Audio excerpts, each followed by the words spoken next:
Hey, what's up, everybody? This is Charles Sabansi. I want to welcome you guys to another episode of the Dreamerspro Show, where we cover everything from sports, hot topics, classic debates, entertainment, and we give you guys a fresh perspective on things and how we see them. And today we got a pretty interesting show for you guys, but before we get into it, please make sure you like the video and subscribe to the channel. Now, as you guys know, a big piece of news dropped yesterday. I was actually done shooting for the day. We were done, and then somebody from Dreamerspro sent us a story in the group chat, and it said that Mark Jackson got fired. I was like, what? Mark Jackson? So we quickly did some research, and then we went live and we started to discuss it. And I was very surprised, and a lot of people that were watching that live were very, very surprised. And as a matter of fact, when the news first broke, we were there were myriad of sources that were actually discussing the news, but the place we actually read from was from Yahoo Sports. And essentially what they said at Yahoo was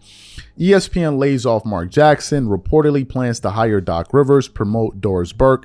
The article then went on to say ESPN's ongoing talent shakeup is expected to produce a dramatically revamped A-team for its NBA broadcast.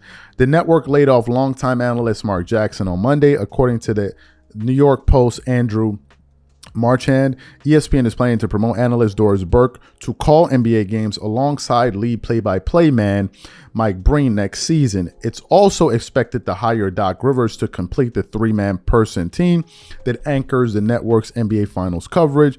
ESPN did not publicly address the news after it broke Monday afternoon. Contract discussions with Burke and Rivers are still pending, but expected to be finalized per the report. So that's the first bit of news that we read on the live, and everyone kind of gave their thoughts about it. So this morning, I was a bit eager to see if there was going to be any information in terms of Mark Jackson possibly making a statement about this news. And it turns out, according to what's this website here, deadline.com, Mark Jackson actually did break his silence about the news, and he had some pretty surprising and, dare I say, shocking thoughts, because apparently he was actually blindsided by the firing. So let me get into this article here. It basically starts off with the headline: NBA announcer Mark Jackson confirms ESPN exit. I was told my services were no longer needed. Mama, there goes that man. That signature tagline will no longer be heard on ESPN NBA broadcasts as longtime announcer Mark Jackson joins the ranks of on-air talent laid off late by the network. Almost exactly a month ago, Jackson broadcast partner Jeff Van Gundy was among the 20-odd bold-faced names let go by the network. Since then, speculation has abounded about Jackson's fate. The move came as a surprise to Jackson, however. This morning, unexpectedly, I was informed that my services were no longer needed at ESPN, Jackson wrote on social media this evening.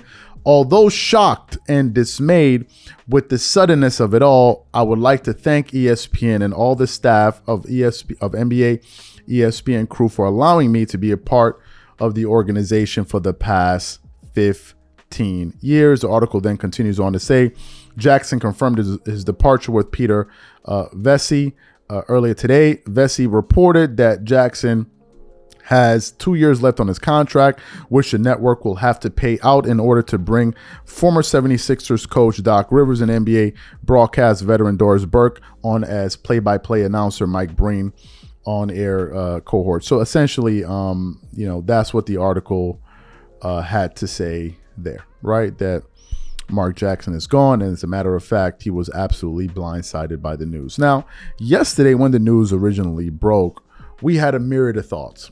Some of them were, why? A lot of people just could not believe it. I was reading a lot. When I say a lot, I'm talking about a lot of comments in the live chat where people were just basically saying ESPN got this one wrong. ESPN got this one wrong. Now, we know the information out there that ESPN has a $5.5 billion debt that they have to service, and they're cord cutting and they're slashing a lot of these high paid jobs. I mean, for example, if you look at the salary that Max Kellerman was earning, Max Kellerman was making about $5 million per annum. That's just one person.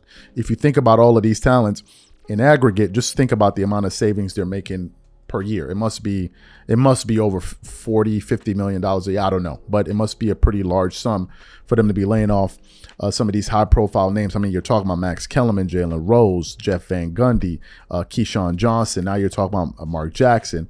And I don't think this is the end of it. I think there are going to be more layoffs on the way.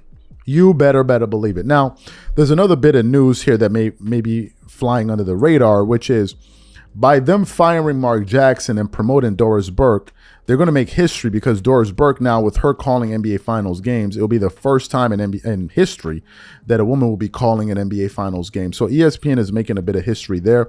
Maybe that was something that influenced their decision to do that. I don't know, right? ESPN has been doing a lot of things that's left a lot of us here scratching their heads. It seems like they are transfixed on doing things that alienate their male customer base for whatever reason. I don't understand why you would do things to alienate your customers and then still expect them to patronize your product. Is something that is beyond my level of understanding. I don't know why they feel that by doing things to alienate their viewers, they're going to continue to get these people to be loyal to them. I don't understand that. I really don't understand that. In terms of Mark Jackson, I'm very surprised, to be quite honest with you, because he was really good. I don't think there are any complaints about the job Mark Jackson has done over the years. Right. So to me, I think there are more of these type of firings that are going to come. And to be quite honest with you, I don't know what the future is going to be for ESPN.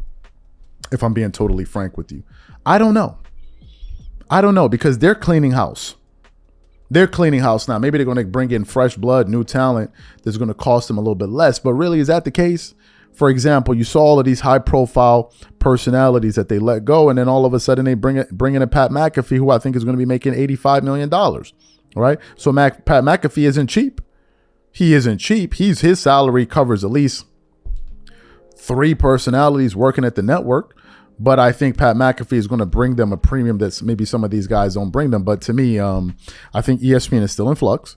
I think the last person you need to be listening to about the state of affairs of ESPN are its employees, like Stephen A. Smith. Stephen A. Smith is not a decision maker at ESPN.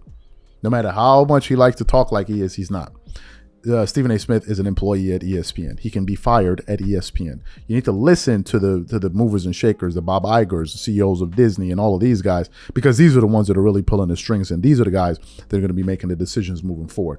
Those are the people you need to pay attention to in terms of getting a sense of what they think and how they think things are going to transpire moving forward. So to me, it's a bit surprising, because Mark Jackson was good, but hey, I don't think it's the end. So what I want to know from you guys, simply this: do you think ESPN made the right decision by letting Mark Jackson go? Whatever you guys think, please leave your thoughts and comments in the comment section, and we'll catch you guys on the next show.